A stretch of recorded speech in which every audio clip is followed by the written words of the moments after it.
Tally ho, no DQ Galaxy. It is I, the General, Jerry Slaughter. With me, as always, the Wizard of No DQ, Stephen Osborne. And joining us tonight, the Archangel himself, James Hebert. Hello, ladies and gentlemen. Thank you for having me on, guys. I appreciate it. Absolutely. And this is our NXT party for episode number 13 of NXT UK. And pretty interesting show. We'll go with that. We'll say interesting. In particular the match right in the middle of the show, but yeah, which was just astounding. Sandwich somewhere between okay and okay, you had a really awesome match, and so I think that was enough to sustain this show. However, I don't think I would have put that match right in the middle of the show. It was super long, too, wasn't it? It had a bunch of near falls and near misses and had you guessing for the longest time. So it was really great. But we start off the show with Joe Coffey coming out with Mark Coffey and Wolfgang. And it's weird. This is a weird opening to the show. And I'll tell you why. He comes out with his name as the person coming to the ring in the little tagline logo, the little banner that they get. And it says with him is his brother and Wolfgang, as if this is going to be a match. But he comes down to the ring and does a promo.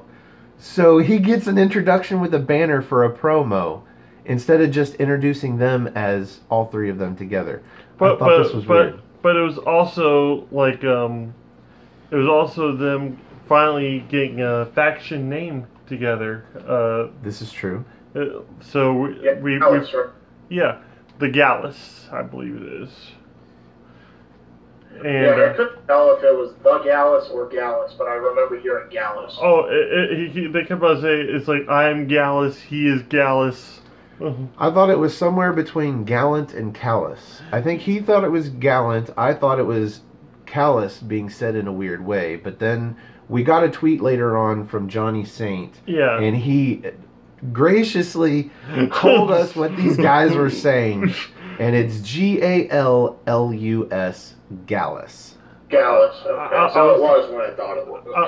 I was gonna Google it and see if maybe that's some sort of Well, they teased the name that you were hoping for them to call themselves as a faction. They teased that. They say in this promo, "This is our kingdom." Yeah. He wanted them to call themselves the Kingdom. But even then, there's already a faction in Ring of Honor called the Kingdom, so it would have been pretty difficult for them to do. Well, they could just spell it differently. There you go. The Kingdom. or add an extra word to it, something with Kingdom, but the crowd starts chanting, "Not your kingdom." Yep. Oh, that would have been fantastic. Yeah, they could have called it. You know what they could have used? Thy Kingdom.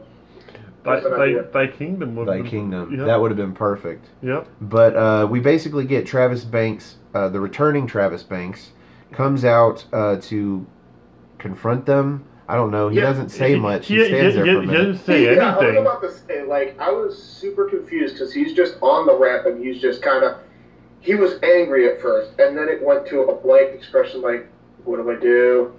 Well, it was hard to tell his expression because he's got this Union Jack wrapped around his face, like he's cutting off.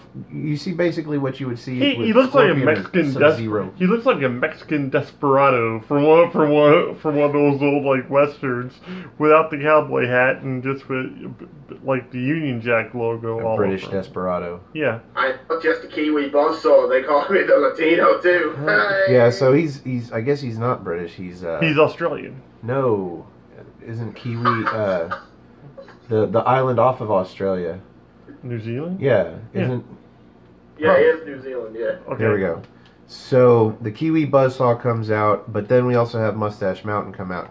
Because they basically challenge him to come in, they dare him to get in the ring, because it's 3-on-1, they so handily point out. Mm-hmm. And he wants him bad enough he goes anyway, because obviously these are the guys that attacked him and put him on the shelf. Yeah.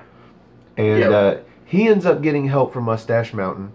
Because initially they were calling out British Strong Style anyway. We just didn't get Pete Dunne. And in place of Pete Dunne, we get Travis Banks, the man with Sasha Banks' last name. What did you think about this? I thought this was going to be a match. He came out with his name on the Tron and whatnot, and it looked like it wasn't a match. No, it was just a heavy promo just to welcome back Travis Banks is what I guess, it was. yeah. And maybe to show that he's got some help. Maybe that's actually setting it up so that Pete Dunne's not in the match, like for the whole 6-man tag they're eventually going to set up, and have Travis Banks in there instead. Because Pete Dunne's going to be doing a lot more title defenses, I think. Pete Dunne works a lot in NXT.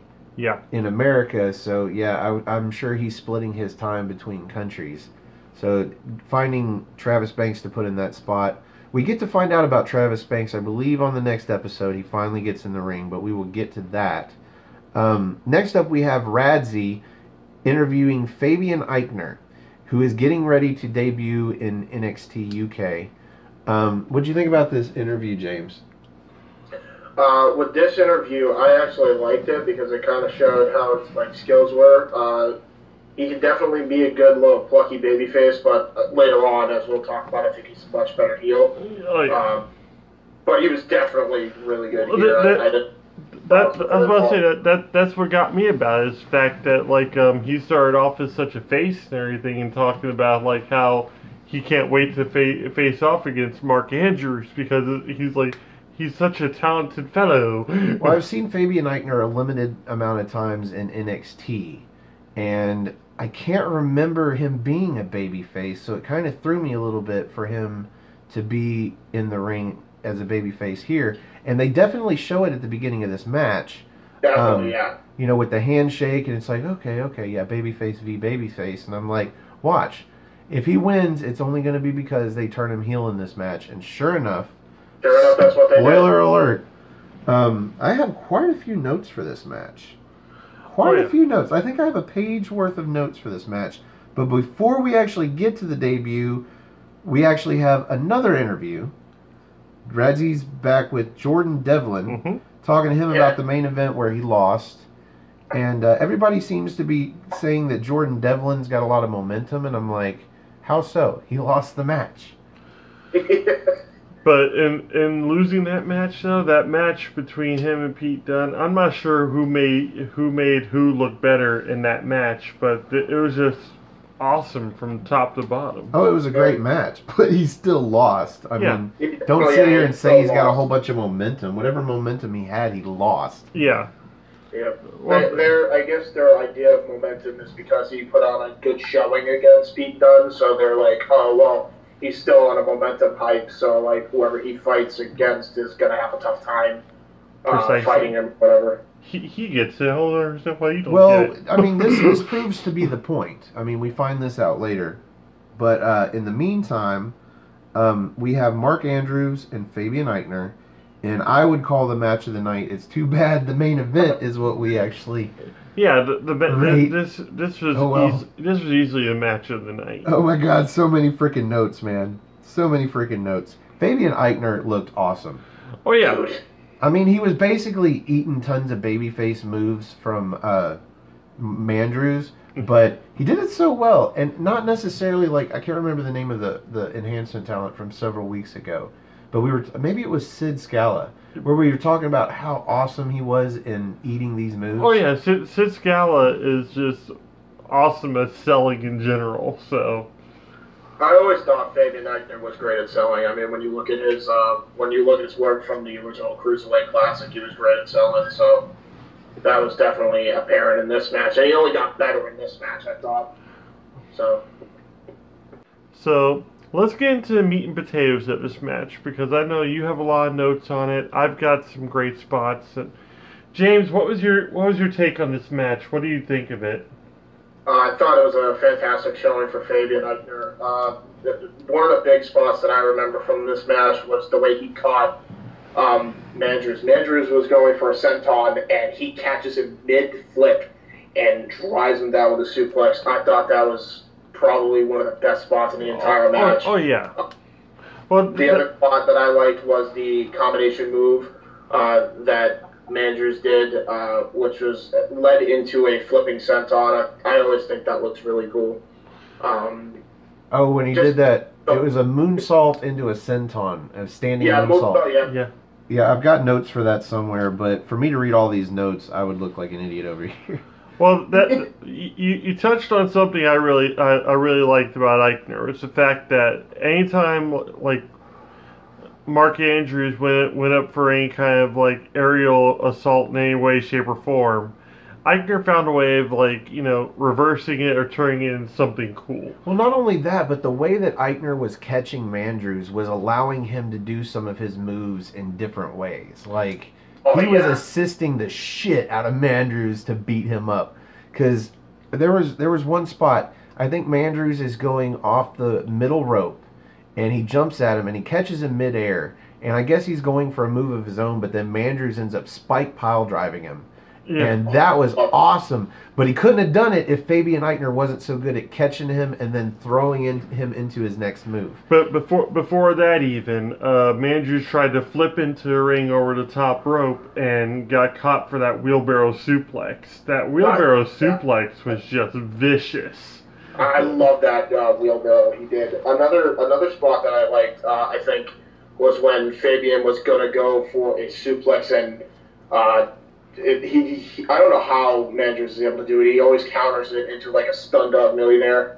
Yeah, the vertical suplex. He twirls around once vertical, and he comes down with that stunner. And I hate the name of it, but he hates when it. Executed properly, and it looks like he's doing the move, and Eichner is not helping him do the move. I think it's pretty cool looking. Anything stunner. I mean, other than John Cena's springboard off the middle rope stunner that he never nailed square.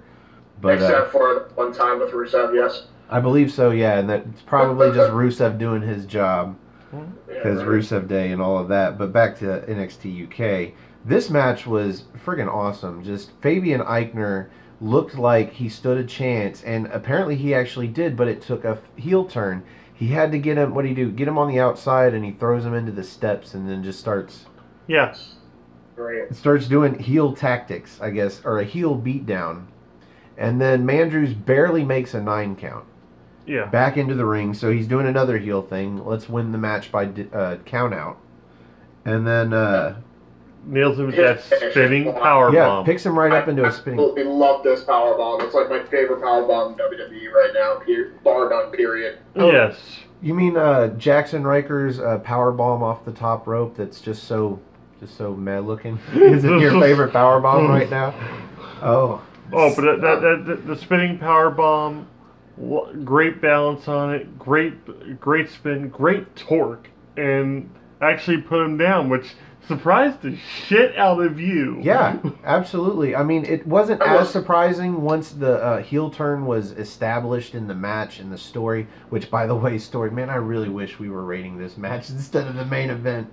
I mean, the main event wasn't terrible by any means, but... This match was friggin' awesome, and we could go on for days about it, but this show ended up being super, super long. So let's move on to the creepy promo. We've got a sort of a video promo for Isla Dawn. Yeah. Yes, Isla, not Isla. I even made him mark out the S, so he made sure he says Isla. What are your thoughts on Isla, James? Oh, man. I didn't know what to think. I'm like, so, like, as the show went on, I knew she was a face, but I watched the promo, I'm like, oh, okay, so she's a heel. No, she calls herself the White Witch, and she does things with honor and purity and truth. And but sometimes when you hear stuff like that, you automatically think, heel. But you watch the promo, and it looks like an Undertaker style a heel, like she's dark and scary and creepy, and when she comes out in her entrance, it's dark and scary and creepy. And she poses a lot like the Undertaker. I mean... I'll be honest, I was so weirded out by it. I'm like, I'm pretty sure I stumbled across some softcore shit. That's... I'm like... What am I watching? Who is this woman? Well, she's totally a babyface, though, which is weird. Why? Yeah, I don't care. Maybe we're starting her off as a babyface so they can do a turn and get her more heat as a heel. And... Maybe. But she gets to go up against another one of our favorite enhancement talents, it seems like, right now, who I think is just phenomenal, Nina Samuels. Well, we've got that match coming up, but inevitably, I notice a trend in NXT and in NXT UK. When you see a promo or a video package or an interview with somebody about a match that they're about to have, you end up with another promo or interview or video package before that match actually happens. Yep. In this case, I like this. Yes. We get Radzi in the back. He's got Johnny Saint, and he's asking Johnny Saint basically about his plate. Talking about, you're the GM of NXT UK, and you're doing 2 episodes a week, bro. How do you handle all of it? And he's like, yeah, it's really fucking difficult, man. So I'm going to appoint myself an assistant. And I guess he saw it coming before the camera even panned. Mm-hmm. Well, what kind of like set me off about is the fact that right now, the current assistant general manager that we end up getting is, on the shelf, can't wrestle, but at the same time, he made such a great announcement the other night that last time, like bringing Travis Bate out to face off against Joe Coffey instead of himself. Sid Scala is now the new assistant manager for NXT UK, and I'm excited about this. He's a very charismatic dude, and I think he'll actually play well into this. Your thoughts, James? I thought it was the perfect choice, to be honest. I mean, he kind of looks like, it's like a whole protege kind of thing, Johnny saying. Yeah. In a way. So I thought it was a perfect fit for him. He actually does give off that, not really a narc vibe, but like pretty much he'd be the one who kind of like, be taking notes or something. It's like, Mr. Saint! Yeah, Mr. Saint, sir, what am I doing right? What am I doing wrong? And how can I do things better? He's that kind of guy. Pretty much. Yeah. Well, we also see kind of a serious side of him. I don't think it was in this episode. I think it's early in the next episode. We see him break up a near brawl out back, basically, and he looks like he's taking his job very seriously. So I'm looking forward to this. I mean, if we don't get to see him wrestle and we don't get to see him do his underdog win, then this is the next best thing. And just even the way he dresses looks like really cool for this part. Yeah. So I'm on board. But we get an interruption here by Rhea Ripley, who of course introduces herself as the first ever NXT UK Women's Champion, and that's going to be her tagline for the next 3 or 4 months. Easy. It's easy heel heat when you're super braggy about it. I love Rhea Ripley. I think she's fucking great in this role, to be honest with you. Oh, you got competition, my friend. I am in love with Rhea Ripley. I'm just waiting on her to say yes. I got a ring. I got a ring and everything. I'm going to move to UK and marry Rhea Ripley. I love. She is so great. She looks great, and he mentioned this when we watched her in the next episode. She looks great wearing the title. Like the title looks great around her waist, and she carries it well. She carries her character well, and at the same time, she's a fucking badass. Mm-hmm. Yeah, am I the only one getting a China vibe from her? Because she's way better than China. Well, I think when China was at her peak and everything. Maybe then. Once she developed and promo and personality and character and in-ring ability, yeah, maybe we can compare her to Playboy China. Even then, I think Rhea Ripley at this point is still just a little bit higher. But China kind of set the bar for that kind of thing. Well, Rhea Ripley is super young and she's this good now, so she's only got the sky's the limit. And I'm officially a huge Rhea Ripley fan, and she basically wants Johnny Saint and Sid Scala to get her appropriate competition. Appropriate competition. Well, she pinches Scala's cheeks. Like, she doesn't see any threat in this, assistant general manager. She turns into that aunt that hasn't seen her nephew in forever and just starts pinching his cheeks while she's talking to him. But she wants competition, so this is going to be... Little boy. Yeah, that's pretty much how she was pinching his cheeks, man. Yeah. Fucking funny as hell, dude. Holy shit. But I like this because this adds a layer to her character, so she is not just a badass heel, but she's also a fighting champion. Yes. Yep. that you still get to hate because she is a badass heel, and we find out next episode just how fun that is. But in the meantime, we finally get the match. We get Nina Samuels, the enhancement talent, obviously, to the woman with the creepy video package, Isla Dawn. And they call this the Pink Devil versus the White Witch. And I love that tag. Yeah. I was like, you have people... this is the thing that came across my mind when I saw both entrances, because they were coming out, they looked the same, they acted the same practically, and I'm like thinking to myself, how the hell do you not have a women's tag division yet? Like, what the fuck? Oof. Well, it's got to happen on the main roster first. They're not going to give that kind of credit to NXT UK or NXT, for that matter, to have them before they do. Even though they had a lot of first ever women's matches before the main roster did, or at least two, I think. I think they had the first women's Falls Count Anywhere, last woman standing. Yeah. And was Iron Man match 2, wasn't it? Maybe they even had a... I don't think they did a ladder match first yet. Main roster tried to outdo them at every turn with women's matches. You're right. You're right. But I don't think they're going to give the women's tag championships to NXT UK for sure. At least not until they have them first. Like, you can have it spread between all the brands for all I care. Just have the belts. I don't understand why we can't have the championships. Oh my God, could you imagine being the NXT, or not NXT, the WWE Women's Tag Team Champions and having to fly to and from UK to show up on shows and defend the belts? I could actually all the time. I could actually see that happening, and that's the thing. I keep on saying they need to start doing some more of that, cross promotion, cross branding stuff, just to. I don't see that happening for one reason, and that's the news that I heard about Fox's view on the brand split.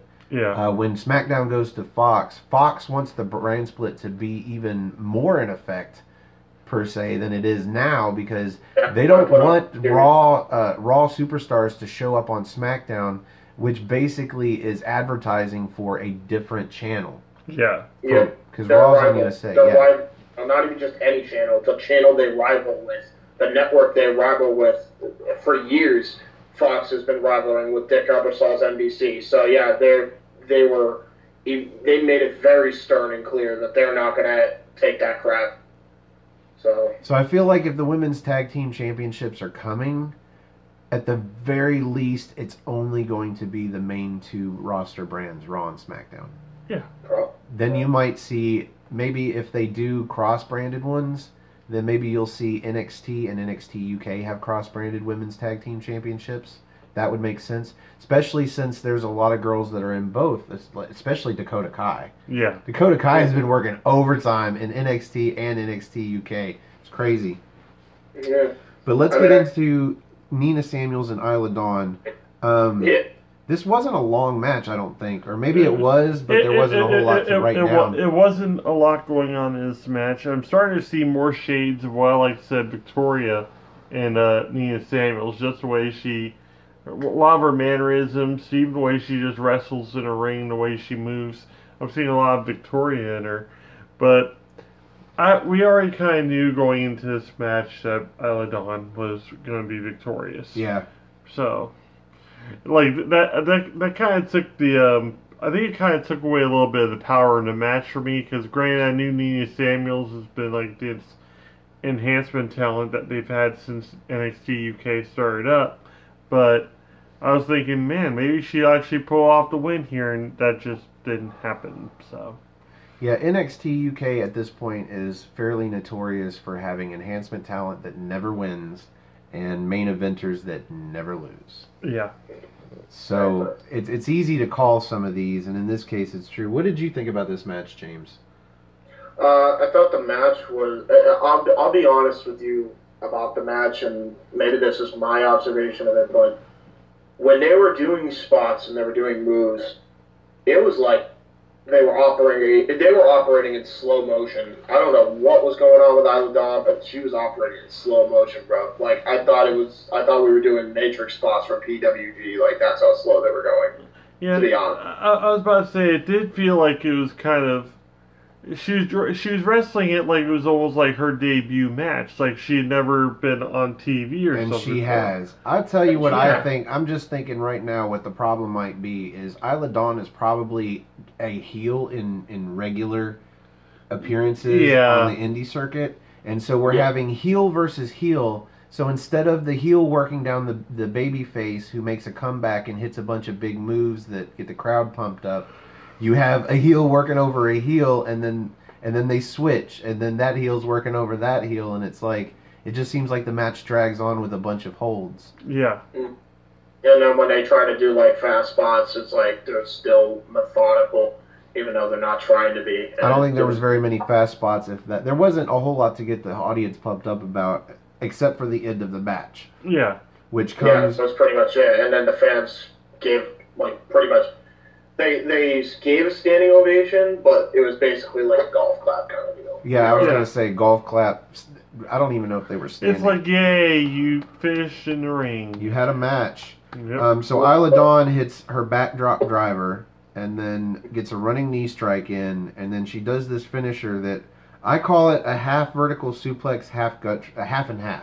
Like it looks like she's going for a vertical suplex, but she brings her arm around and behind the girl's armpit, so it's almost a gut wrench. And then in the middle of the vertical suplex, she turns it into a jackhammer. And I really like the move. Yeah. You know what it is? That move is. It's like a gut wrench, but like with a double underhook suplex vibe. That's what I got out of it. Well- Actually. Well, the opponent's arm is around her neck, so it's not a gut wrench. I'm saying it's a vertical suplex, No. half gut wrench. You know what it is? It might be a half Nelson suplex. I tell That's you, what- you're encountering what we encounter all the time with NXT UK, Yeah. is trying to figure out how to explain these moves. Because there's just not words for what they are. And, yeah, I think it was a gut wrench. I think it was a gut wrench suplex turned into a half Nelson suplex. I'm pretty sure that's what It was something along that line. well, I believe she names this move, but I can't remember writing down a name. Hopefully we'll get a name soon and we can just call it by what she calls it. Call it the Dawn Isle. I don't know. The Isle of something. The Isle of Pain. She needs to find a submission move called the Break of Dawn. There you go. I love that. This man is full of great ideas, I swear. So next up, we get a video package, a cap of the NXT Women's Championship Finals match from last week, and basically they called the spot where Rhea Ripley drops Toni Storm in a backdrop onto the apron as the spot that fucked up her back, and maybe it was because when she came off of the apron, she dropped down and kicked her foot across Toni Storm's back, and Toni was pissed, and they cut some shit out of it, and she was legit crying. She was sobbing during this match, and I thought it added a great layer to the match, even if it was real, because she powered through. So obviously she was okay with using this in the match. To me, the video recap did an okay job portraying that, but I don't think there was enough brutality because there were in the actual match there was brutality from Rhea Ripley, Yeah. but they didn't show enough of it in this video Ripley recap. was a fucking machine in that match. Yeah. She really was. Like, I don't know why they kind of cut a lot of that out. I think it was more about hyping Toni Storm and her comeback than it was making Rhea Ripley look like more of a badass. It was more about making her more of a sympathetic character, and like, you know, it's like just hoping for a quick recovery so she can come back and fight the evil. So she's apparently injured, but they didn't specify anything, and we'll see how long it takes for her to come back. But speaking of charity cases, Tucker, the man with no last name. or is it no first name? Well, whatever it is, his one name is not very inspired. It's just Tucker. Tucker, yeah. So it's not like Sting. Sting's cool. But he is beat 'em up fodder for Eddie Dennis. Yeah. We got to start a thing on what is one of those sites, like one of those charity sites, saying "Get Tucker a last name." Yes, a GoFundMe to get Tucker a last name. So, as I said, Eddie Dennis is about to beat up Tucker. Yeah. But Tucker actually puts up more of a fight than I thought he was gonna. But I just love Eddie Dennis's entrance. It's so creepy, and he comes out with these wide eyes and this serious stare right down the rampway, and it's just for him not to have anything flamboyant, no poses, no nothing. It's super creepy, especially with the music.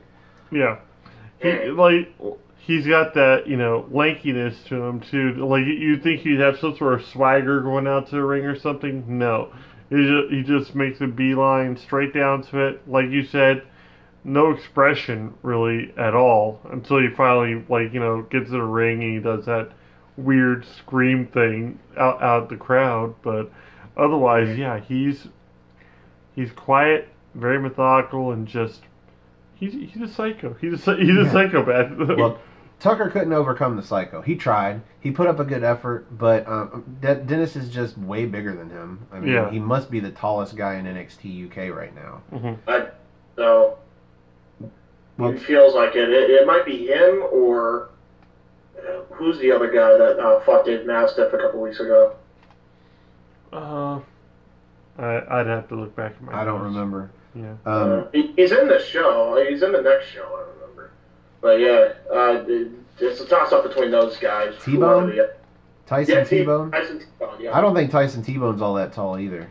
I think Eddie Dennis definitely has the height advantage over everybody in NXT UK. But Tucker goes for this cross body, and he's just caught. Yes.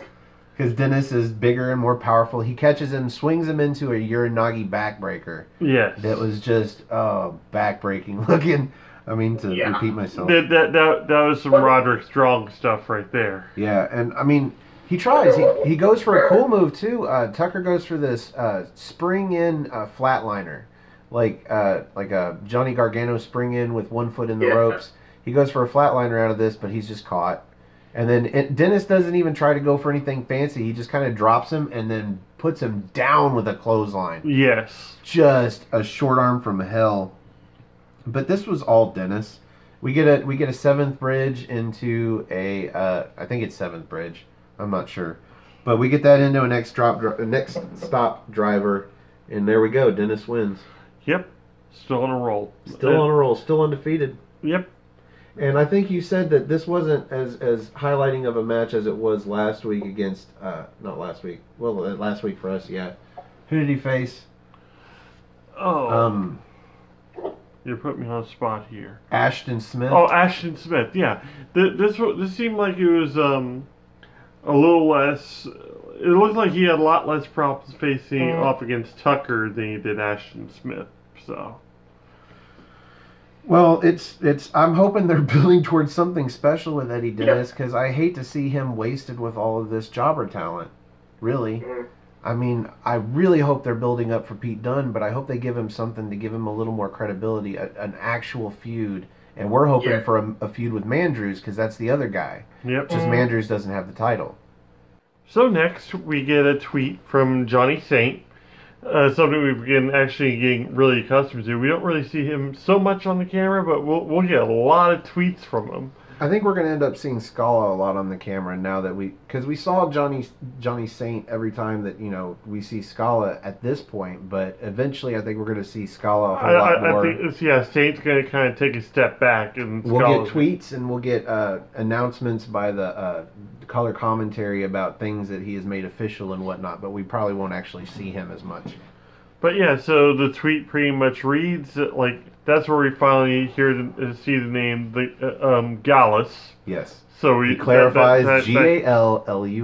Gallus. Yes, and it informs us that we'll be getting Wolfgang versus the returning Travis Banks, or actually debuting for the NXT UK brand, Travis Banks.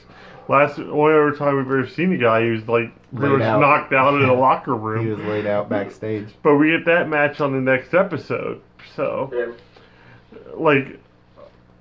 going into that, I was already kind of excited because I like Wolfgang. I like how NXT UK reveals a lot more about their next episodes than NXT does. Mm-hmm. NXT, you're lucky if you know 2 matches going into the next episode. NXT UK, you can almost build the whole card based on what they told you the week before. With NXT, they always say their matches are either 2 or 3 weeks away. Yeah. So that builds anticipation for it. Their TV style is very much different, and I think UK is definitely better for that reason because it's like there are positives and negatives in both ways. I think NXT has got some of the production value, especially with the lighting, because they've got Full Sail where they can perfect the lighting and leave it as is, as opposed to taking it on the road. But also, like, we've noticed before that NXT does not have instant replays during matches. You don't get a replay until the end of the match. Yeah. And I like that because it keeps the match faster paced. You know there's not going to be any commercials because it's on the network. Mm-hmm. And, of course, you know that with NXT UK, but they actually have instant replays. They will have cutaway screens that show you things that just happened. And I actually like that better out of NXT because I prefer to see my replays at the end of the match and watch the match itself during the match. Yes, exactly. Well, with them, they always have some sort of crazy spot going on during a match anyway, so it'd be like all that little instant replay would do take away from a spot that probably just happened. It's like this is what you missed 5 milliseconds ago when we were showing you this over again. Right, but that's what I have a rewind button for. Yeah. So we actually have made it to the main event of this show, and I believe our NXT party tonight for episode 13 has been a lot longer than I thought it was going to be. But so was that match between Mandrews and who was it? I've already forgotten. Fabian Eichner. Yes. How could I forget? So we are on to the main event. We've got Flash Morgan Webster versus Jordan Devlin. Devlin never ceases to amaze me pretty much in any match that he's in. Flash Morgan Webster, I like the dude's style. I like the fact that he's so charismatic, but he just doesn't do anything for me as a performer in the ring. He's kind of puny, and he wrestles kind of puny. I mean, he wrestles kind of high flyer, but he also does a lot of regular uninteresting wrestling. Well, at least for some people, I guess. There's a lot of chain wrestling here, especially to start the match off. I put down chain wrestling followed by more chain wrestling. Yeah, basically. I mean, the thing I noticed with him was he had a better showing when I saw him in 215, and he hasn't had that same showing since. Because I'm seeing him, just chain wrestle, and I'm like, why aren't you doing all that weird freaking offense you did on 205? Like, why not try to combat his Jordan Devlin's chain wrestling with your innovative offense? That's what kind of struck me about it. Right at the beginning of the match. That's why I was kind of confused by it.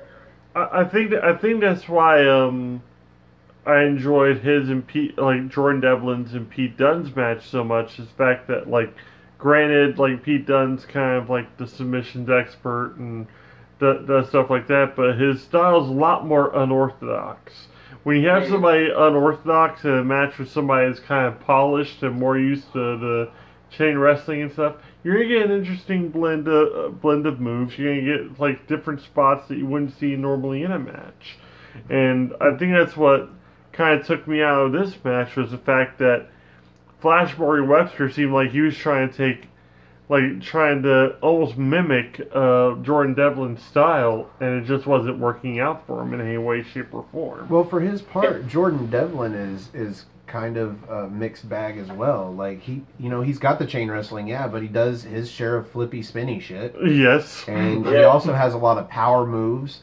And orthodox moves, too. Yeah. Canadian or not the Canadian backbreaker, that version of the backbreaker he did. Yeah. Awesome. I love that backbreaker. But he's also got a little bit of a face value to him because you see some of these awesome moves that he does every match. Like the 5 moves of doom, he does that, customary Uranagi into a standing moonsault. And this week he nails it. He nails it square. Yeah. We were impressed by that. He didn't hit him in the legs. So, that was the only spot in the match with him and Pete Dunne from last week that I didn't enjoy. I was like, man, he could have nailed that so much better. He did that a lot, too, by the way. He did that when he, in the inaugural UK tournament. I hated when he would always hit the knees hit the sternum. We get some near falls from Flash Morgan Webster, but it's nothing that ever convinces me that he's going to get that third count. No. Ever. Yeah. I mean, he gets a Frankensteiner, but I'm like, What's a Frankensteiner? That's not his finisher. Obviously, that's not his finisher. Exactly. Like, how many freaking cruiserweight wrestlers do you see do a Frankenstein nowadays? Come on. But Devlin is just so methodical looking, and he is so brutal with some of his the way he lands his kicks. He does this bicycle face wash into the corner, into a seated flash that was just like, God, man, like he's probably picking up teeth. Yeah. Dude, he is what Finn Balor should be on the main roster right now. Methodical. He should be a heel right now, as methodical as Jordan Devlin. I mean, he's basically. I thoroughly believe that. He's like a mini Randy Orton. Yeah, he very much is, and he's got the power too.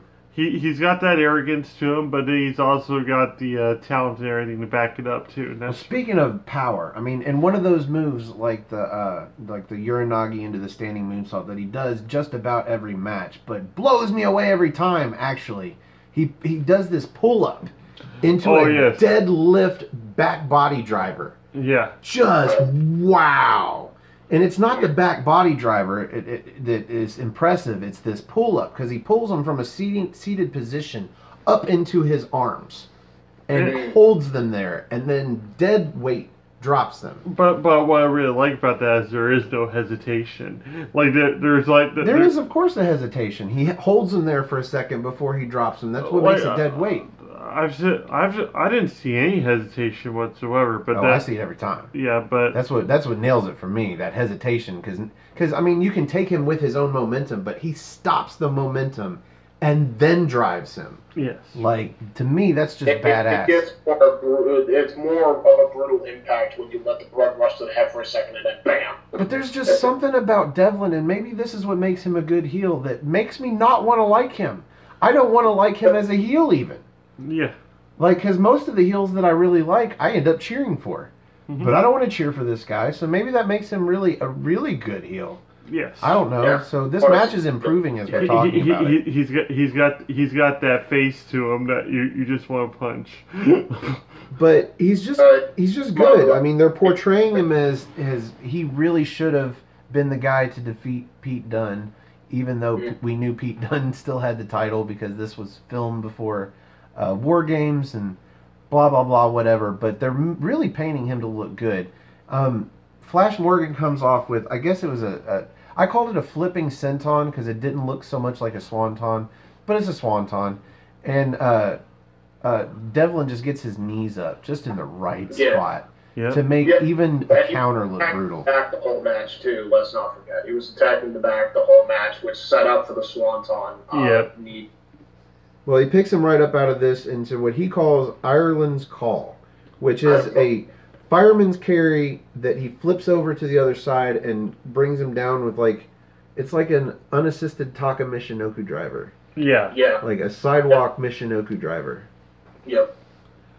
And that pretty much spells the end for Flash Morgan Webster right there. So. Yeah, but I kind of knew Flash wasn't going to win because even though he's been kind of portrayed as one of these babyface winners, he's gonna be the first to have a lot of wins and losses as opposed to just a big number over here and a small number over here or a zero.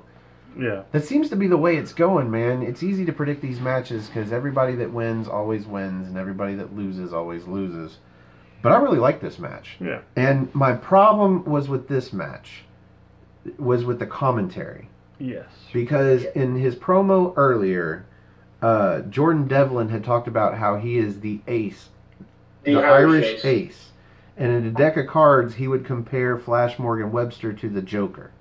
Yep. Now, I get the reference to, being a Joker, whatever, blah, blah, blah, but at a card table, the Joker is wild, and the Joker trumps everything. Mm-hmm. So I didn't understand the metaphor, but then the commentary, 2 or 3 times during this match, just kept playing on this metaphor, and I'm like, is any one of these guys actually ever played cards with a Joker? Because Joker not only is any number, but it's also any suit. Joker trumps everything. And I was annoyed by that enough. I'm going to take a quarter star off of whatever I end up. Well, it's not even a star because on this right, a quarter spot. Yeah, on this show we actually have a different rating system from our What's NXT program, in which we have the 5 spots of T. So, Uncaffeinated. 5 spots of uncaffeinated tea. So James, since you're our guest, how would you rate this match on a scale of 1 to 5? I would rate it. Well, 0 to 5. You can rate it 0 stars. I wouldn't rate this match 0 stars though. No, I wouldn't. I am going to rate this match. What was it? Cups of tea. Yeah, spots of tea. Spots. Spots of tea. 3.75 spots of tea. 3.75. Yeah, I thought it was definitely a very good showcase for Jordan Devlin, and I honestly really enjoyed just some of the offense that the man was able to produce and the strength that he was able to show. And I thought that even though Flash Morgan Webster kind of was operating at a slower pace in the beginning, he definitely picked it up by the end. So I thought it was an enjoyable match. All right, you. Well, let's see. I gotta take away a quarter of a spot of tea, and then for the commentary, I gotta add a quarter spot of tea coming off of a show that had that Fabian Eichner and Mandrews match. Yeah. I mean, as great as that match was, it's got to do something for this rating, even though we're not rating the match itself. So I'm going to come just below. I'm going to call this a 3.5. I think this was a little bit better than average. It wasn't super great, but it was pretty great. I mean, I enjoyed it. It had a decent story, especially with him working on the back. But it wasn't anything 4-star or 5-star or anything spectacular like that. Yeah. I'm going to surprise the crap out of you. Uh-oh. I'm only giving it a 3. Oh. It's only because, like I said, I can't get into Flash Morgan Webster in the ring. I just can't. So it was one of these things where Jordan Devlin was in there and he looked great, and there's a lot of, I was seeing a lot of the same spots again. So it was just one of these things where if I can't get invested in both the wrestlers in the ring and, watch the action that way, I kind of drift off a little bit, and that's what happened with me in this match. It took Jordan doing something either very brutal or just, one of his basic moves, like the pull up suplex you're talking about, the ripcord. No, I understand what you're saying. Yeah. I understand what you're saying, but there were a few spots where Flash looked pretty good. That headbutt. Oh, the headbutt! I'm gonna give you right there. The headbutt was good. I even threw in the fact that he should have been wearing a scooter helmet when he did it. Oh yeah. That would have looked so much worse. When he goes for that baseball slide to the outside, Devlin moves out of the way, and then he kind of leaps him over. Devlin leaps him over himself onto the steps, and that moonsault that he comes off with. That Flash hits onto Devlin. I mean, there were a few spots in here that made Flash look good, just not as good as Devlin. No. Wow. Devlin was amazing in this match. Just so focused, like he knew he was going to win. It just was going to take time, and he put in the time, he put in the brutality, and he pulled off the victory. True. So that brings us to the end of this program. The end of the program. Thank you guys for joining us. All right, so let's do our usual plug. Oh, we have to plug everything. Well, The reason we want to plug is because we want you guys to be right here, where our friend James is, the Archangel. Archangel. If you'd like to be on the next episode of NXT Party and talk NXT UK with us, find me on Twitter. You can go to nodq.com/Stefan. That's STEFAN. Or just find me on Twitter. Go at Stephan R. Osborne, OSBORNE. That's how this man right here found me, and look where he's at. So if you want to talk NXT and you'd like to do it on the show, find me. Find this gentleman here. You can get him on Twitter as well. At NoDQGeneral, and on Twitter, of course. And then I also have a Facebook group called Armbar, capital ARMBAR, exclamation point. Yes. You can find us on there. And James, do you have anything? Yeah, I actually have a couple things to plug. So the first thing I'll plug is on December 8th, I run a CAW league called Weymouth Youth Wrestling. Ironically, Aaron Rick kind of inspired me to actually do this thing full on. So shout out to him on that. You guys can check out our December 8th event called WIW Gold Rush, which we will be having at 7 o'clock p.m. Eastern Standard Time. We got a lot of great matches, including an appearance from the great Taka Michinoku, who was actually aforementioned earlier on this program, so definitely check that out. Awesome. Awesome. YouTube.com/user/WYW Pride, and you can also subscribe to my main YouTube channel, youtube.com/user/JHebertSide95. That's JHEBERT Side95. And you can also follow me on Twitter at JHebertSide95. Awesome. Well, as I do with everybody that graciously comes aboard our show, make sure you send me a DM with all of those links.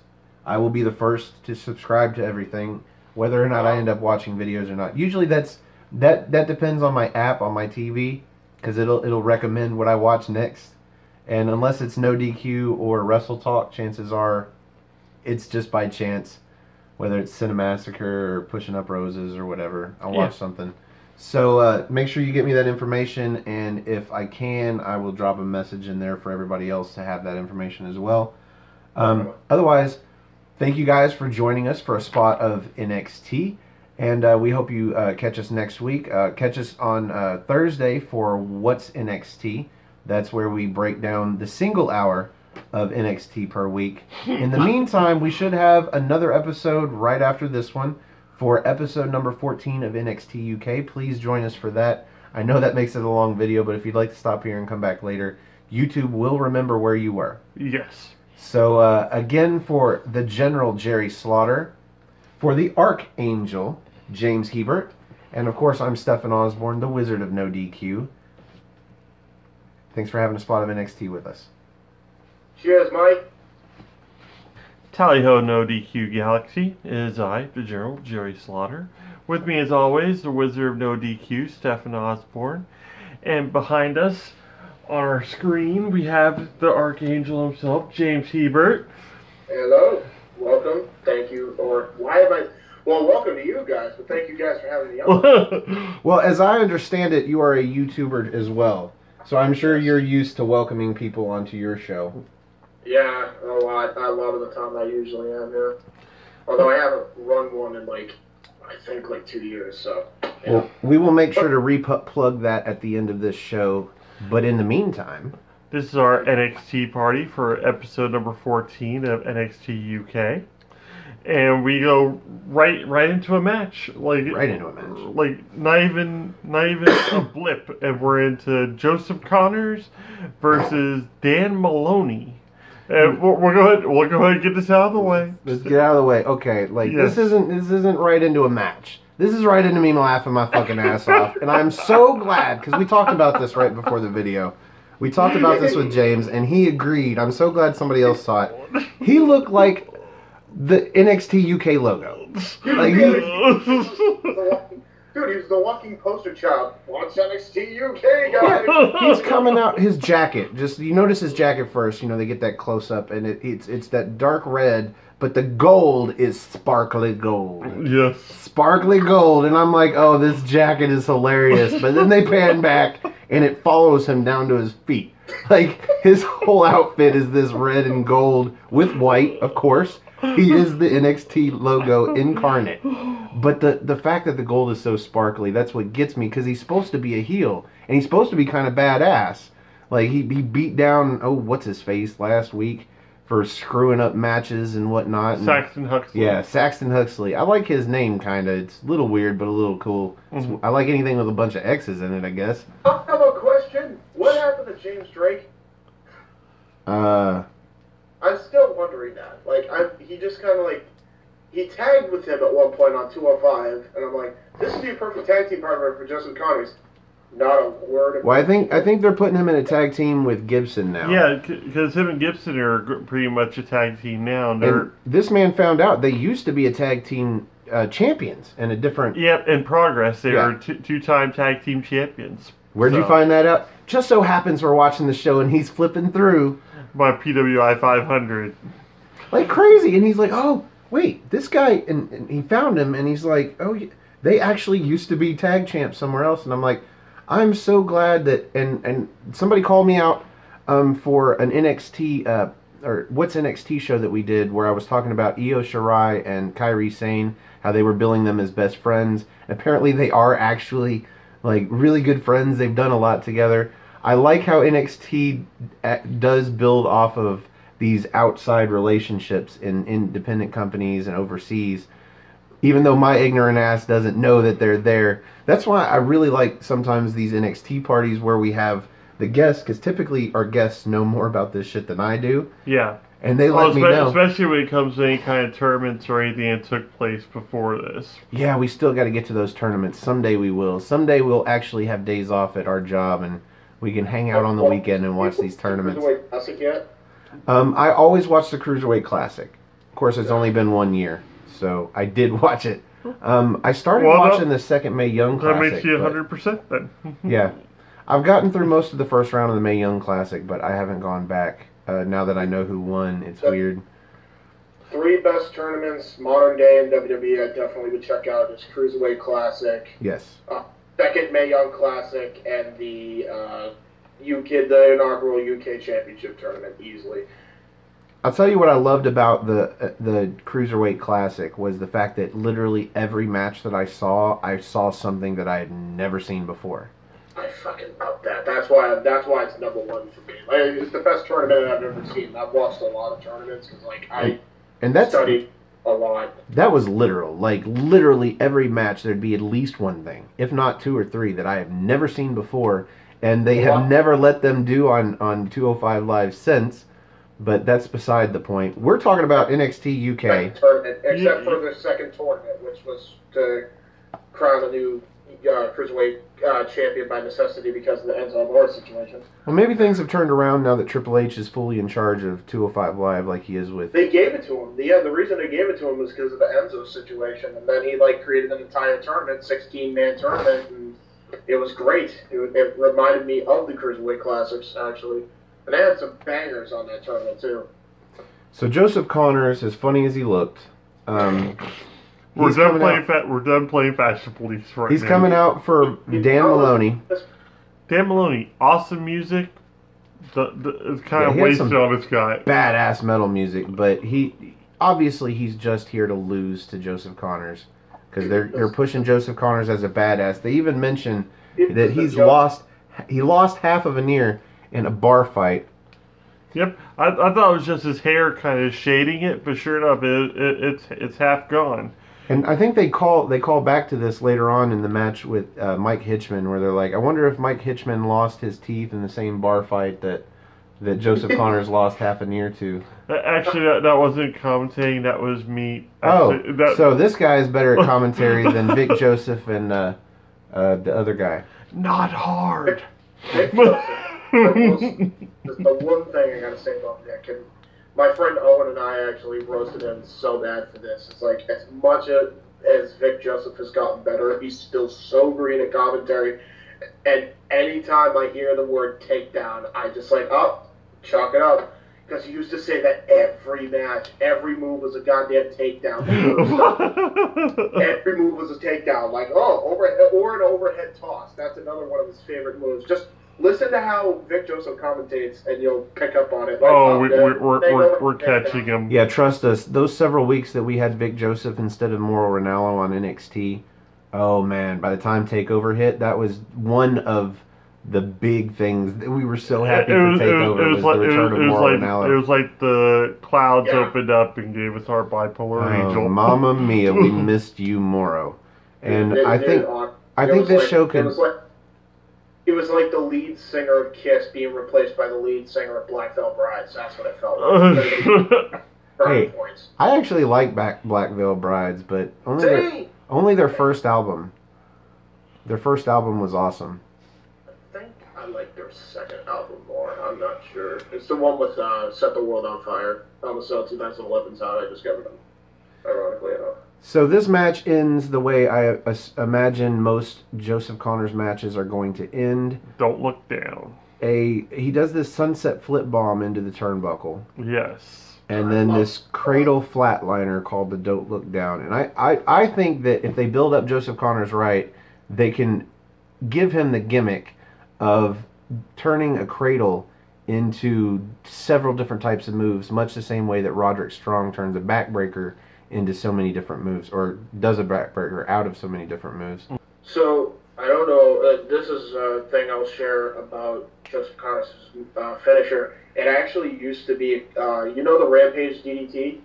Yeah. Yeah. Basically that, but the reason they didn't have him use the Rampage version of it is because I think he injured Drew McIntyre with it in WCPW, so they had that. They thought it would be better to switch it up to the flatliner, like the cradle flatliner, as opposed to the cradle DDT. I can see how that could be a little, Hey, I like it anyway because Paige Yeah. does it. Well, did I guess poor Paige, but Paige did the cradle DDT, the Rampage, in the main roster. So chances are, if you're watching NXT UK, you're familiar with the Rampage, and so for him to use it as a signature, fine, where he doesn't get a pinfall off of it, but as his finishing move, I totally like the flatliner better because it's signature to him. It is his move, not hers. I like it. I dig it. And like I said, I think there's several moves you could probably come out of a cradle position with, and I'd like to see him do them all and become the Swami of the cradle. Like Orton's the Swaler of the RKO, basically. Pretty much. Well, he wasn't the originator of that. I think I've made this point before. DDP, DDP. and that was part of his gimmick for a while, is that he could put the diamond cutter on from anywhere. And he did for a while. He would come out of just weird fucking moves with a diamond cutter. And this is going to be a little off topic, but I was so pissed when Orton and DDP were in the same Rumble and they did not have them face off. I was pissed. I was fucking pissed. do you think they could have executed a double diamond cutter? Oh my god, that was great. I think the Earth would have broken off its axis at that point. They would have given a heart attack to Chuck Norris. I'm sorry. I thought of Chuck Norris since we talked about, was it NXT? Yeah, it was Punishment Martinez. Punishment Martinez's Punishment dad Martinez. beat Chuck Norris in a sparring fight. Yeah, so I was like, yeah, that would be what finally does Chuck Norris in. Yeah. It would be an RKO with a diamond cutter at the same time. Oh yeah, absolutely. So next up we get Radzi. He's in the back and he's interviewing Isla Dawn. And this is where she really homes in the idea that she is a good witch. That's something that bothered me. Was she wearing fangs at that point or something? Because she seemed like she had this weird lisp thing going on. And it looked like she had the fangs back there, kind of like jewels on like both sides. They weren't that long or that sharp. I think my canines are actually more what the look she's going for. Like, I think she added just a little bit, just enough to look sharp, but not enough to look like she's wearing fake vampire teeth. Yeah, But still yet, she doesn't talk very well with them in her mouth. No. So I think if as small as they are, she should just get rid of them and talk normally. But otherwise, yeah, total baby face, I guess. A weird baby face. I have to agree with you on that. No, I'm sorry. I'm just going to point it out. But we get an interruption here that I love. Yes, of course. Of course. Rhea Ripley comes in and she'll have nothing of Isla Dawn. Isla Dawn's not worthy. Rhea Ripley actually lets us know that she handpicked someone to have the opportunity of a lifetime tonight.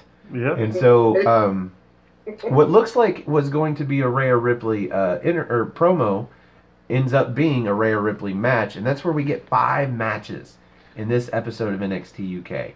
That might be a record for an hour of NXT programming on either brand. Yeah, right. But that's for later. Actually, earlier today, this is where we get my first approving taste of the new assistant general manager, or general manager's assistant, Sid Scala. Because we have Mustache Mountain coming to the arena. They've got their bags, their little rolly gigs, whatever.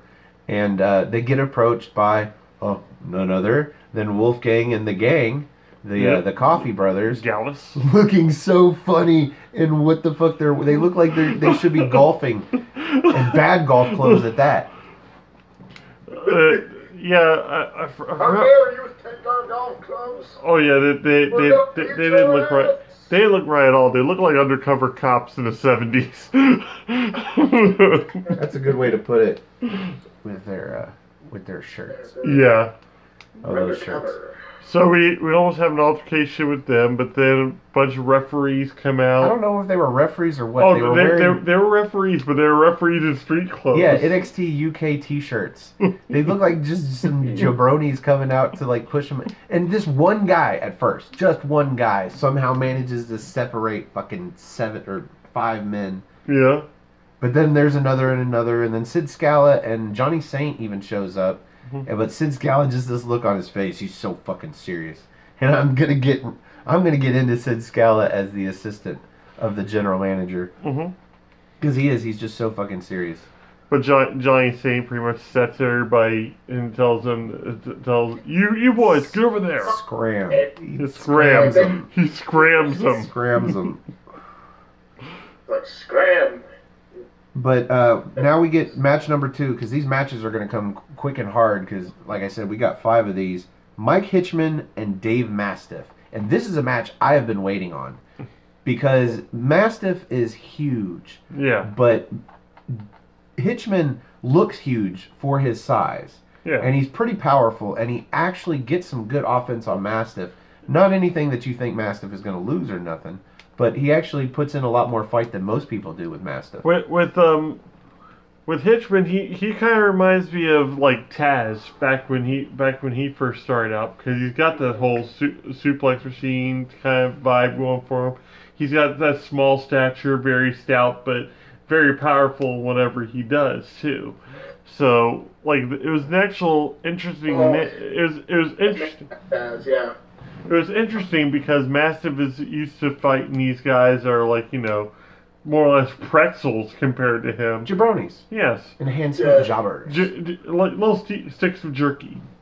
And he usually gets those kind of types. And for this match, he actually got somebody who's been built up. He's got a bunch of wins. A little bit more of a size. Yeah. So. What I liked about this match that I found out at the end, the dueling cannonballs. Yes. Because we've got Hitchman with this senton cannonball, but then we've got Mastiff with more traditional cannonball. It's kind of like a sideways, like he goes kind of horizontal with it, but still yet, I liked that. Yeah. And the end of the match comes down to this. But I want to rewind to the beginning, because I want to ask you this, James. What do you think about the camera work when Mastiff comes out? Oh, dude, they really, hone it in, this guy is going to wreck your shit. Have you noticed yet where the camera vibrates when he takes steps to make it look like he's... That's what I was referring to. Earthquake with each step. I think that's an awesome touch. I didn't even notice it at first. He had to tell me, and I'm like, oh yeah, because the camera wouldn't actually do that. Yeah. I'm like, holy shit, yeah, these guys are great. I really enjoyed this match, even though I think they could have gone longer, because Hitchman seems to be built up as a credible threat to Mastiff. They could have gone longer. But for what they had, I really enjoyed this. Yeah, definitely, I agree with that. I'd say so too. You don't really get many matches with big men like that that are actually... they show a lot of athleticism, especially with the cannonball moves and whatnot. But the part that I just really enjoyed, naturally, was the end with... Mastiff nailing his cannonball in the corner, and just Hitchman just sitting there completely stunned. It's like he just flattened him with it. Well, Hitchman goes for his cannonball and his senton cannonball, and Mastiff counters 2 feet to the back. Yeah. And you knew it was over at that point. But what I initially got engaged with this match, and I guess it's funny, but Mastiff throws a clothesline like Nia Jax does. Yeah. Where it's not so much an arm clothesline as it's more boob. It's 100% boob, and I want to call it the knocker knockdown. The knocker knockdown. The knocker knockdown. But yeah, Hitchman. I mean, he looked good. Well, There toward the end, he looked like he could have won. He does this running spear into Mastiff into the corner, which seats him. Oh, Gets him ready he for that. bounces off of him Yes. with that spear, which I thought was great because it took him almost back to the middle of the ring. But then he comes back in for that senton cannonball, and I felt like if he landed that, he might have gotten the victory, but no, he didn't land it. And this was all to set up Mastiff to look even better. I'm wondering where they're going with him because I don't see them putting him in the ring with Pete Dunne just yet. But I like the build. I'm enjoying the build. Foreshadowing. So next we get Radzi again in the back with Mastiff after the win. And he just, kind of goes... Yeah, no, I just have this weird thing. Am I the only one that thinks Radzi looks fucking wild for an interview guy? Like, I get the impression he should be a wrestler. Like, he probably is. We just don't know it yet. To me, he just looks young. Yeah. And green. But he pulls it off very well. I think I've seen him stumble a few times with his words, but for the most part, he's way better on the mic than I am on this show, so I can't complain. But he just seems so young and green. I think he's got a lot of potential to develop as an interviewer and probably even commentary or leading pre-shows and shit like that. I think they should leave him where he's at. Maybe the idea that he looks like a wrestler, but he takes his journalism seriously is a good thing. Yeah. Yeah, true. I agree with that, actually. So, vibe. So we have him back there with Mastiff, and Mastiff just cuts, your typical babyface.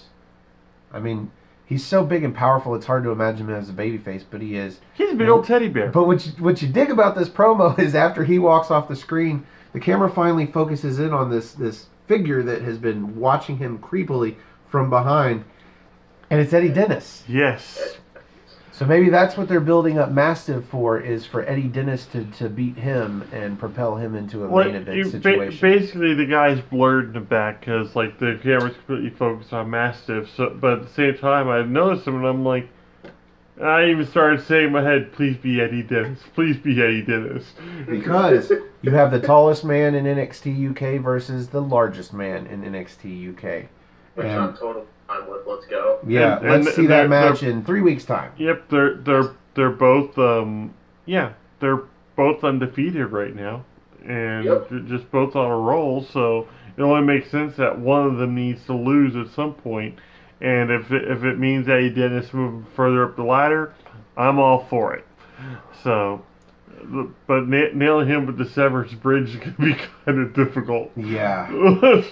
Nailing him with any of his finishers is going to be kind of difficult. But next up, we get a match with a guy that I thought they were going to build up as another powerhouse, but really they're just building him up as a credible-looking jobber.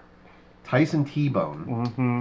And we get that sense because he's going up against Ligero, and as soon as I saw Ligero, I'm like, so he's going to get his win back, and T-Bone's going to take a pinfall loss here. And yeah, that's what we get in a very underwhelming match. Yeah, like for a Ligero match, it was very slow paced, and like, I don't want to take anything away from Tyson T-Bone. I like his style. I like the fact that he's kind of meat and potatoes and doesn't really...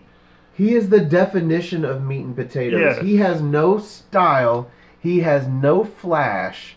The only thing that makes him look good is how serious he is about the meat and potatoes wrestling that he does. How focused and how, maybe not as methodical as Devlin, but... certainly, he just kind of looks powerful and serious, but that's all he's got. He's got no flash, no entertainment value, really. He's got that controlled chaos thing going for him. Yeah, and, well, for me, with Tyson T-Bone, too, it comes to the point in this match specifically where that meat and potatoes, so it turns into something even more dull, and it turns into a can of peas, and that's exactly what we got with this match here. Yeah. You know what I mean? Like, it was just... I imagine this was to make Ligero look good, but in their attempt to help at least make T-Bone look credible, they gave him a lot of the heel, like, the holds, the rest holds and shit, and it just brought the match that Ligero could put on down. And so when he finally wins, he doesn't even do his springboard DDT. He comes off with a leapfrog from the Wow. apron off the top rope into just a splash. Yeah. And not even a powerful like a or... good splash either. It was like that shitty Rey Mysterio sausage splash that he used to do. Oh, yeah. Wet dish rag, wet noodle across the body. Like it was nothing special at all, but he got the victory. I even called. I'm notorious while we're watching to call kickouts when I know it's not going to be a 3 count. That's what I thought. I thought it was. I called kickout. No, he's Nope. going to have to come off with the springboard DDT in order to. Nope. Yeah, Nope. so it was quite certainly not overwhelming. It was quite underwhelming for me. And Ligero, the silver tights. No. No silver tights. No silver tights. Just So stick with the red and blue, buddy. Yes. So coming off of an underwhelming match, I'm hyped again because we get a video package and you know everybody gets one, but it's Rhea Ripley, baby. Yes. God. And she looks like a fucking badass as normal. Dude, So Rhea Ripley got a lot of airtime on this show. yeah, she gets a video package and then an in-ring promo that leads into a fucking match.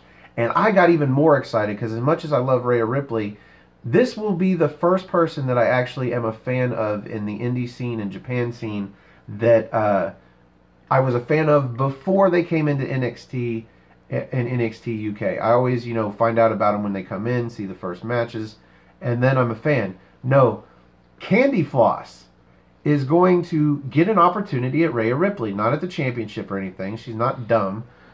Then again, I mean, this was almost a fancy squash match. Yeah. Well, what I really liked about it was the fact that Rhea Ripley played herself off to be such a kind-hearted individual, and wanted respectable champ. Very respectable champ. So Well, they had a handshake at the beginning of this match, like your typical babyface versus babyface would be, but Rhea Ripley kind of looked really smug during it, really confident in a way that gave off a heel vibe at the same time. So I was okay with that. But I tell you, when you get to the end of this match, and I have no notes for this match. I was just watching Rhea Ripley beat down Candy Floss.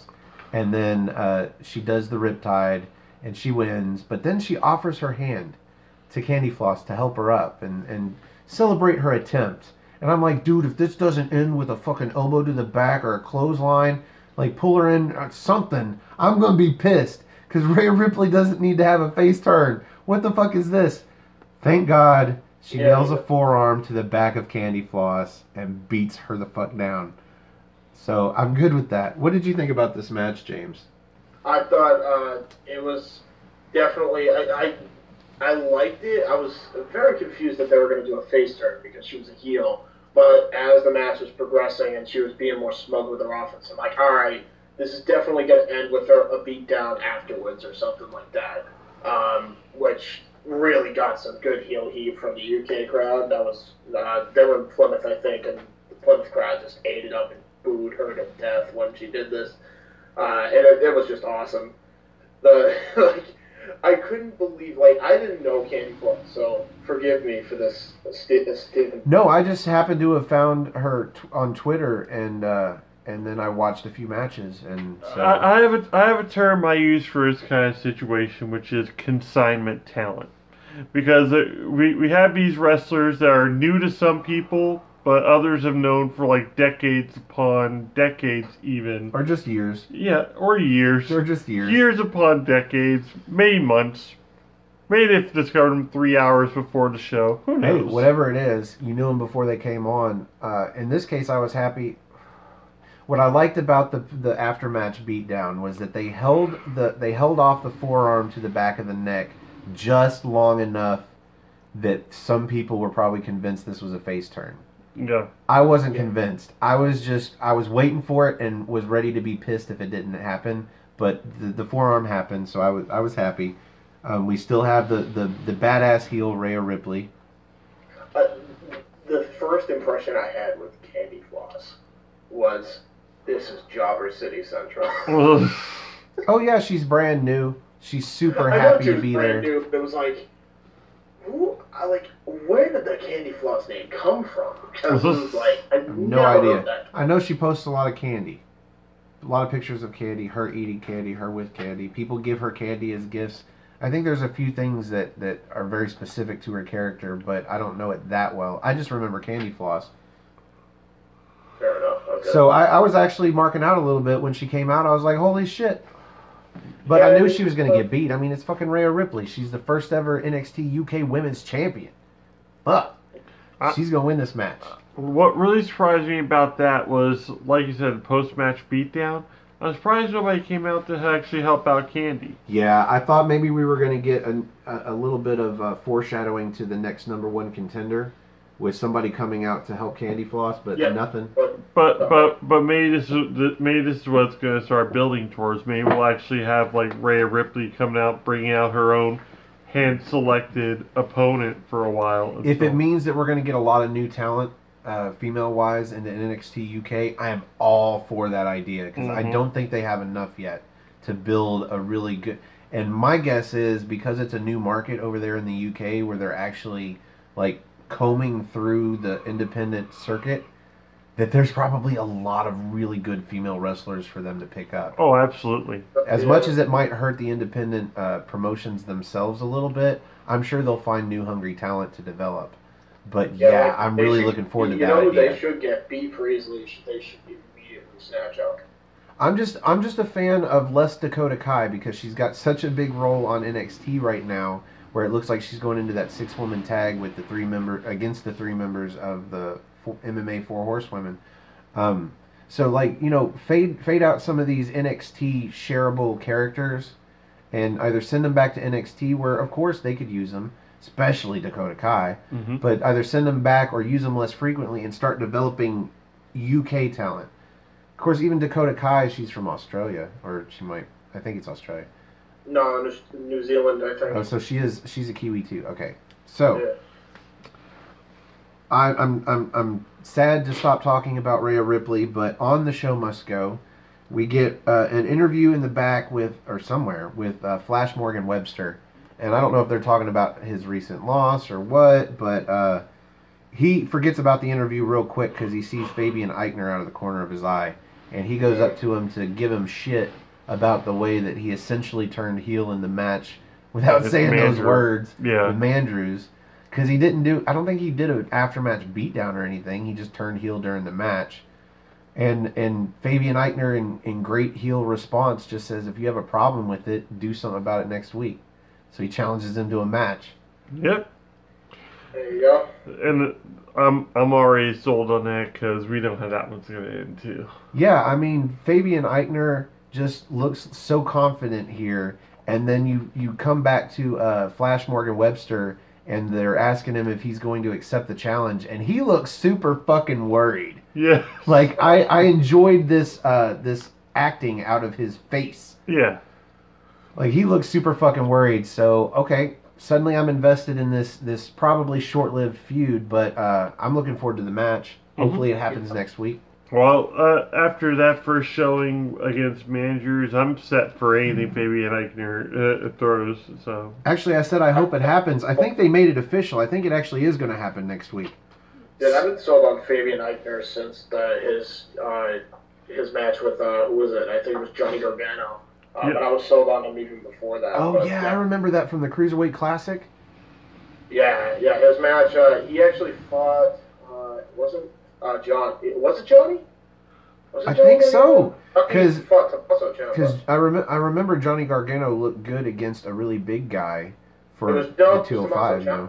But I don't think Fabian Eichner got eliminated in the first round. But he really had. I think he got eliminated by. No, yeah, you're right. Okay, so I can't remember who it was. Maybe he got eliminated in the second round. Anyway, I do remember Fabian Eichner. I just remember him being so big for being a cruiserweight. Yeah, he just made the 205 limit. That's why, like, he made 205 exact, and then he gained all the weight back to be like a heavyweight on NXT. So that way he wouldn't risk like being overweight and 205. So he was like having match of the year candidates with like people like Johnny Gargano and shit like that. Like I remember when he, I think he had a banging match with like EC3 where he was just flying around the ring, man. He was flying.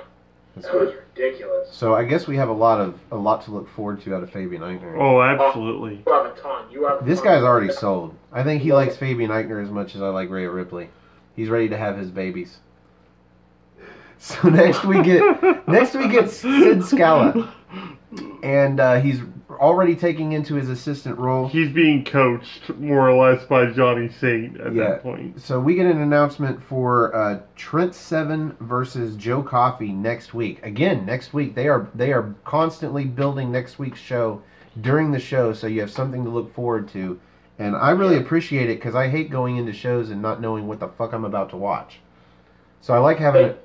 I think they've improved on that on the main show because I think they're starting to learn stuff from what NXT UK does, and they implied that in this week's episode and the regular NXT. It's weird how it gets lost, the idea of promoting your next show during the show people are already watching so that you can hopefully get to watch next week. Especially stuff that you think they might really enjoy, like returns and anything Stone Cold. Back in the Attitude Era, anything having to do with Stone Cold, they told you the week before you were going to see something with Stone Cold. I like it as long as it's not being said by the commentators during the match. Yeah. Like I like how the commentators are able to actually watch the match that's going on in the ring and not mention anything else that may be going on in the outside of, like, you know. Tomorrow, where you can segue that somehow and make it sound awesome and still relate to the match in some way, shape, or form. Yeah. Make it natural. Just come off fluidly so that it's not like, oh, and by the way, you know. But by the way, while this match is going on, let's tell you about this next thing. Even though there's a match going on. So the other reason we've got Sid Scala here is he is letting us know, and I guess this is a big thing, especially for him being so new in his role. He is going to make an update on this tag title situation. So he updated us the fact that he's going to update us. Yeah, but it gives us something, again, next week to look forward to. So who knows? Is it going to be the reveal of the tag titles, themselves? Are they going to announce a tournament? Are they going to announce just that there is going to be tag titles? Is that all it is? Oh, there's going to be tag titles. I'm hoping at the very least we'll either see the titles or we'll see a bracket for a tournament. That's the only thing I can think there should be an announcement for at this point, because they basically said there's a tag team title championship division, something coming. Because I take exception every time they talk about the tag division. I'm like, there's no tag division yet. Yeah. I know what you can call it. The tournament could be called the Johnny Saint Tag Team Classic. Let's go. Hey, whatever it is, finally we'll get the belts. I think it's been enough episodes since the newly crowned women's champion. We can finally talk about new tag team champs on the horizon. But that's for another show. Up next, we have the main event. The main event. Match number 5 out of 5, and I actually had fun with this show, and I ended up having a pretty good time with this main event, given the fact that I knew nothing about Banks going in, Travis Banks, other than the fact that, as I have liked to call him before, he is the man with Sasha Banks' last name. They rename wrestlers all the time. Couldn't they give him a different last name than Sasha Banks? He's obviously not related. So anyway, he had it in the Indies. What can you do? I'll say this, like right going into the match, I love the pose that Wolfgang and the Coffees do in the ring, but when they first start out, with both the Coffees like flanking him with their arms folded and him doing his W symbol on the top rope. Well, yeah, he gets up on the top rope, CM Punk style, or the middle rope, Yeah. And he does his howl into the W while the camera's looking from the opposite corner, and the Coffee Brothers are flanking him in the picture. And it's really cool looking. And they do a really cool pose at the top of the ramp, too, especially since they've had the ramp go directly to the ring. Yeah, because he does the howl W thing again, but then he brings his hands into fist, and they just... Yeah, these guys, this Gallus, I mean, they look like a legitimate faction. Yeah. So I'm happy about this. We're only 14 episodes into this show, and these guys look like a legitimate faction that was built starting from the beginning that didn't already come in like British Strong Style did. I was about to say for the first half of those episodes, we had those episodes ended with the Coffees and Wolfgang pretty much standing tall at the end of each one. Didn't we get the Wolfgang turn on episode 2? I enjoyed the dynamic between the two factions because, as you said, it was a faction that was built up from the very beginning, and then there's this other faction that was already established in the Indies in NXT UK. So you already got that contrast, and I really enjoy that. Actually. The only thing I don't like is the interchangeability of Pete Dunne's role, because you've got British Strong Style with Pete Dunne and Mustache Mountain, but like in this incarnation, you've got Mustache Mountain with Travis Banks. Yeah, and it's not faction versus faction. It's more like Mustache Mountain with a partner versus Gallus. Gallus looks like a total faction. I will say, a little fun fact for anybody that didn't know. Travis Banks and Pete Dunne used to actually tag team in the Indies for a short period of time before Pete Dunne got called up to the main roster. So what you're saying is Pete Dunne has a lot to do in the United States with regular NXT, so he tagged in Travis Banks to take his spot on NXT UK. And that's me being awfully nerdily punny here. Yep. So I enjoyed this match. Wolfgang looks like a powerhouse. Travis Banks actually looks like a baby face that kicks out of things you don't think he would kick out of. He's got a lot of spunk. I don't remember what the word is. Vitality. I don't know. Yeah. Versatility, I believe. Resilience. Resilience. That's the word Michael Cole spews like a fire hose. The resilience. Oh, Dolph Ziggler has got to be on the top of the list for Travis Banks. And Rey Mysterio, resilient as hell. What I really like about Travis Banks is his nickname, the Kiwi Buzzsaw. Automatically, the first thing that came to my mind, the Japanese Buzzsaw Tajiri. And we see a lot of kicks come out of Travis Banks, and I'm waiting for him to do a tarantula. A lot of drop kicks. A lot of drop kicks too, yeah. But he is very proficient with his feet. He has educated feet, as they used to call it, say for Rob Van Dam. He's got these drop kicks that are like double stomps. He does this one coming off the apron while Wolfgang's outside, where he lands his feet into his chest, but then drills him down. Yeah. With the coup de grace-esque double stomp. And that's one of those moves where I look at him and I'm like, what the fuck do I call that? I'm making a note here and I don't know what to call that. I don't even know the parts of that move to call other than the fact that he came off the apron with some sort of double stomp. But I'm like, is that a driller? I call it a coup de grace, basically. Well, it's not a driver and it's not a coup de grace because Wolfgang wasn't already lying on the mat. He was drilling him down with his feet, so I called it a driller. But I don't know what to call it. And that's one of those things I really do appreciate about NXT UK a lot, is that I see so many things that not only have I never seen before, but I don't even know how to describe. To me, that's really cool. But they weren't kidding when they said there was a independent boom in the UK. I can see why with all the talent that's on NXT UK and the stuff they can do. It's insane. It's absolutely insane. This match, we saw a lot of something I haven't really seen a lot of in NXT UK, and this is probably why they're getting so much heel heat. Mark Coffey was just all up in people's faces in this match, and so was Joe after a little bit, just pretty much physically inserting themselves into the match, not really getting not to really throw any punches or anything. Distractions. Getting up on the apron. Crazy. Well, the story here for me, and I like a good story, and this is the main event, so I'm going to tell the story because it directly affects my rating always, every week. Oh, I know. The story here is that Wolfgang and the Coffey brothers not only outnumber Travis Banks 3-1, but Travis Banks also has a target on him. He's got a bad shoulder from where they attacked him and put him out. Yep. And he's got that tape on it to just highlight the fact that his shoulder is fucked.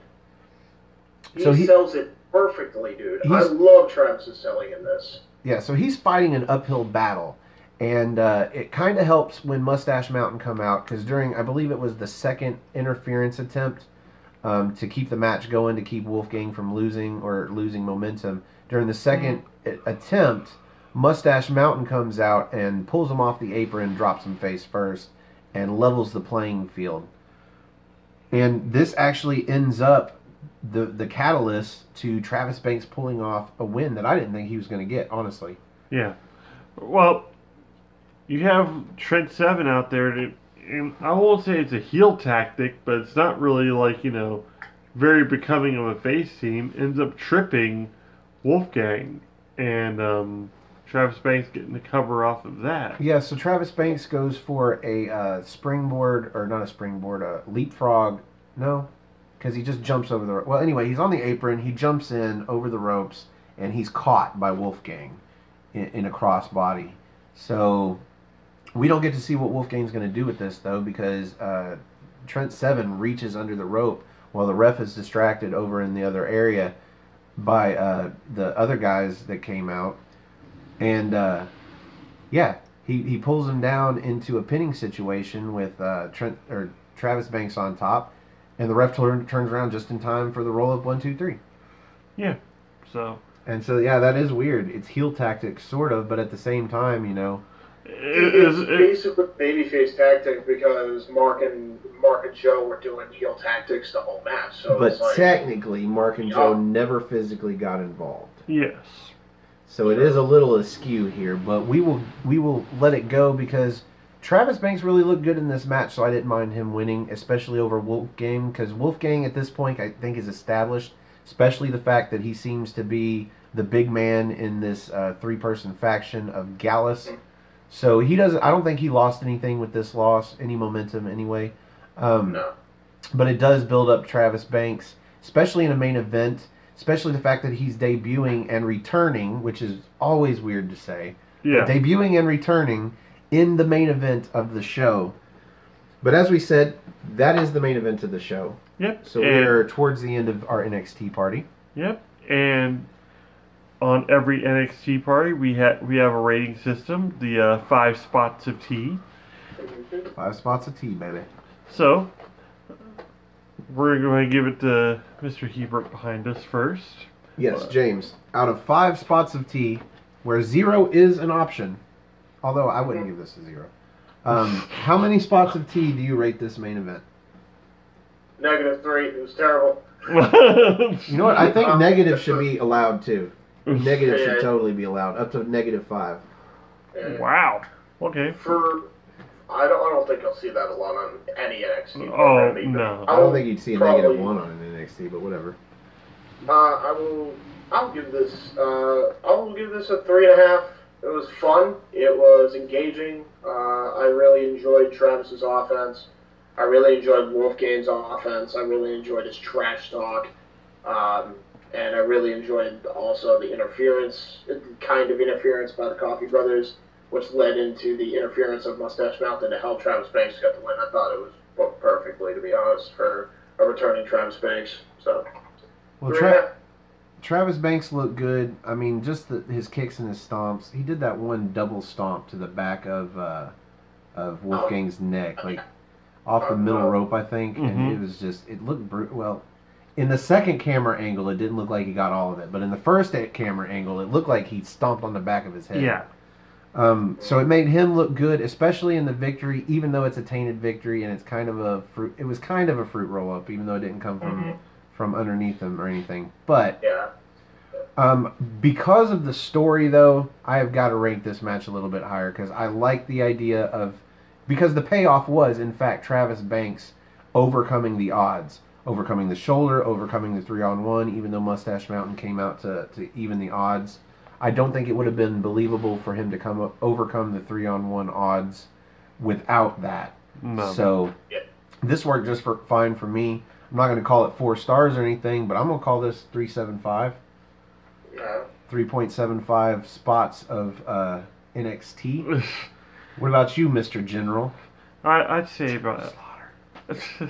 I'd say about 3.5 myself. The match was actually irritating. It actually kept me focused. Not only for the fact that I like Wolfgang's style anyway, But I want to see what Travis Banks could do because I'd never seen the guy in a match before.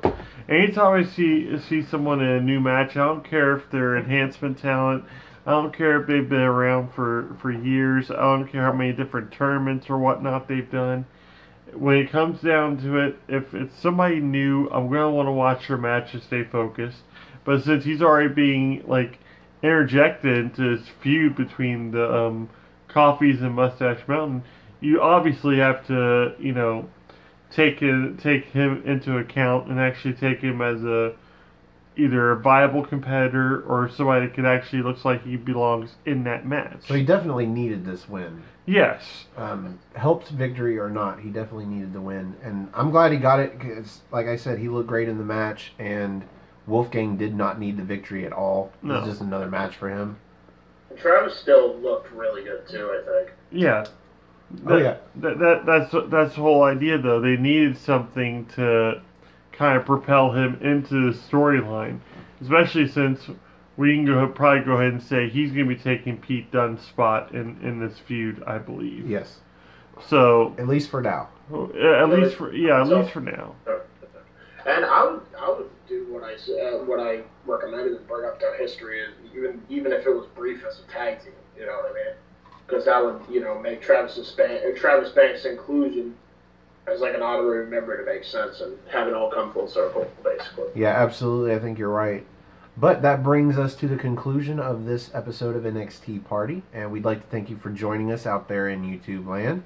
However, if you would like to join us next time or in a future episode of our NXT Party here, where we have the magnificent, and you've been a really great guest. We really appreciate it. We have enjoyed you very, very much so, yes. Thank you. Thank you very much, guys. I appreciate that, actually. So if you'd like to be in the spot of James Hebert, the Archangel, just get a hold of me. You can find me on Twitter. Just go to nodq.com/Stefan. That's Stefan.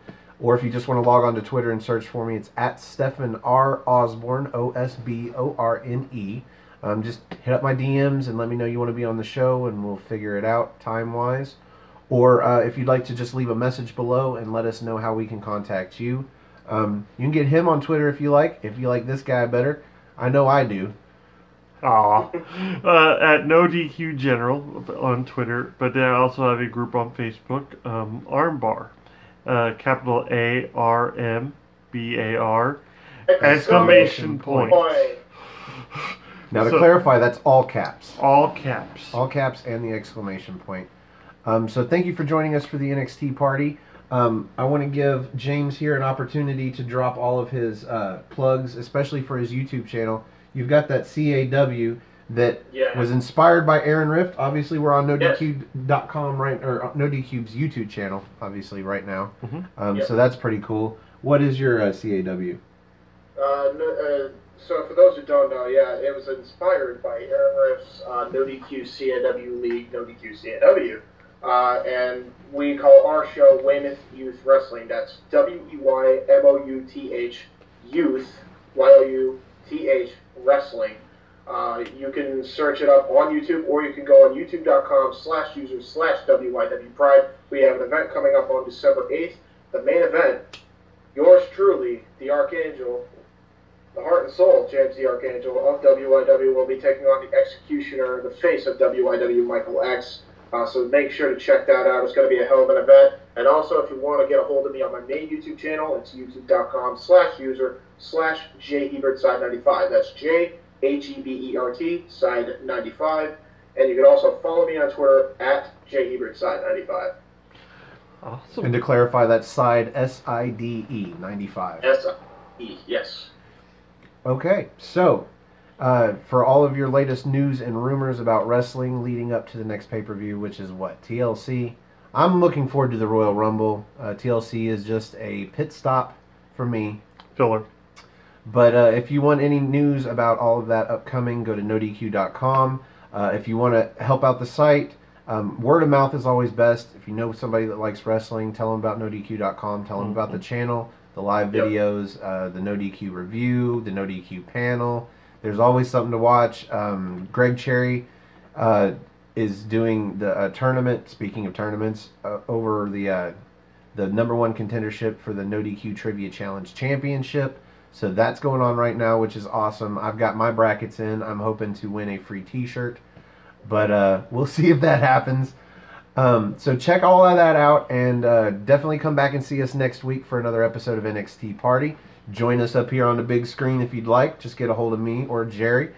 And check us out for What's NXT. We do that on Thursday nights covering NXT.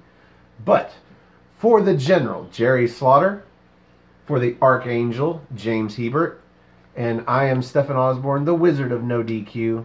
Thanks for having a spot of NXT with us. Cheers, mate.